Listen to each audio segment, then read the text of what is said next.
Hello, it is Social Media Saturday, 9/11/2021. Steve Sipress here, and I did buy this souvenir New York City t-shirt in 2001, just several months before 9/11.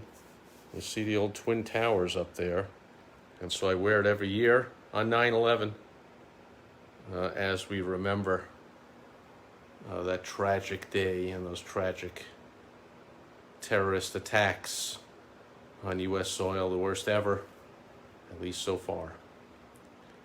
Anyway, it is Social Media Saturday, and man, this news came down a few days ago. WhatsApp, which claims up until now to have end-to-end encryption. Your messages are secure. Nobody's reading them, nobody's checking them, nobody's publishing them, nobody's sending them to anywhere. And then we found out that is absolutely not true. And what did you expect? Since Facebook owns WhatsApp, and Facebook is one of the most evil companies in the history of mankind. In fact, they revealed, now here's the loophole, and I guess I'll look into it a little more, but the loophole they said is, well, WhatsApp, which by the way, Facebook pays over 1,000 people around the world to read WhatsApp supposedly private messages. However, the loophole is they only read those messages that other WhatsApp users flag as inappropriate. Hey, this is spam. Hey, this is porn. Hey, this is, hate speech, or, whatever the inappropriate flagging is, those are then read. Which I guess kind of makes sense if people flag them as, this could be porn. I guess they could check them out, but they said they wouldn't. They said messages were private on WhatsApp. I mean, that's the way it is on my phone. If I make a phone call and I say something about, hey, I think, I'm going to commit a crime or whatever, Sprint doesn't go in there and take that message and send it over to the Department of Justice and prosecute me. But that's what they're doing with WhatsApp. And they came down that they have put people in jail using WhatsApp messages. They send them to the FBI, they send them to the DOJ. So if you thought that Facebook was being honest when they told you that WhatsApp messages are secure with end-to-end encryption, in other words, unreadable, unhackable, nobody can check them out except they do. And again, their loophole is, well, but only if they're flagged as inappropriate. As if, do we believe that? I mean, if you believe anything, well, and I guess there are still, it's kind of sad, but I know there are some people that believe things that the government and or big corporations, which are basically the same thing, say. If you really are that gullible that you believe anything the government or big corporation says, then I guess you deserve to have your privacy violated. You probably like also government, shutting down your business and locking you in your home and telling you to inject drugs into your system even if you don't need them, and all kinds of crazy stuff going on. It's crazy. I mean, I remember when 1984 came and went, and we were like, see?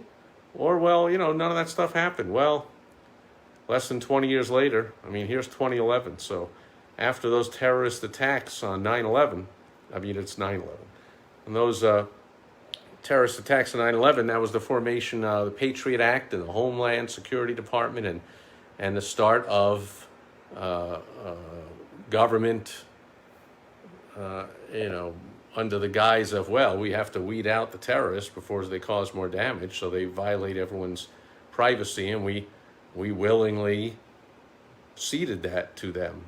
And now, you see, less than 20 years later, 19 years later or so, a virus comes along, which they come along all the time, and suddenly this one means shut down businesses. And just in case you were just about to open up and you somehow made it through as a small business owner, now they're coming down with more mandates and vaccine mandates and mask mandates, and employees have to get them or else they, so there's a certain 10, 15, 20% of Americans that believe they don't need or they don't want to take this concoction of whatever in these various vaccines, And some of them are not going to go to work. So you think it's tough to find workers now, or your business is in trouble? Like, as usual, big government and big business crap all over small business. So I will continue to be a voice and to take action to defend and to promote small business. But man, they are coming at us harder than ever. Anyway, the topic of the day, check it out, WhatsApp. Facebook has talked about, hey, they'll put in end-to-end encryption in the Facebook Messenger. Now it's like, who cares? Like, no, you won't. And even if you do, you're reading our messages anyway. And now you might think, well, I don't do anything wrong, so I got nothing to hide, blah, blah, blah. Well, you've already seen, I think, if you're paying attention, that it doesn't even matter if you're not doing wrong. What if you're associated with somebody and you had no idea that they're doing wrong? You've seen, you've seen lots of Trump associates get in all kinds of trouble because they want them to flip to get to Trump. Now, I was going to say, it's not like you think, Trump wasn't doing anything wrong. The guy's been a shady businessman for, his entire business career, basically. So pretty much, if you had something to do with him, you must have known that there could be a problem, especially when he started running for president. I mean, nobody would have ever come after him for anything, but now it's like, oh, we got to arrest all his friends and check out his taxes and all the deals he made and prosecute everybody and investigate everybody, and everyone's got to go broke hiring lawyers. And, so it might not be that pronounced. But who knows? That someone you're dealing with ends up that they did something, and suddenly they're going to subpoena all your private records, all your messages. Like, be careful. If you thought that WhatsApp is safe, and I know a lot of businesses that use WhatsApp for communication thinking it's safe and private, secure. It is not. Be careful. So that's the latest troubling news from the world of social media and big tech on Social Media Saturday, 9/11. Troubling day to begin with. More troubling news. I hate to pile on the troubling news today, but of course I figure you ought to know. If you trust messages you're sending over WhatsApp, time to rethink that one. And that'll do it for Social Media Saturday, 9/11, as we commemorate tragic falling of the Twin Towers in New York City 20 years ago today. I'll check in as always on Sunday Fun Day tomorrow, and I'll be back with more business building tips on Direct Mail Monday. Have a great rest of your weekend. Over and out. Bye-bye.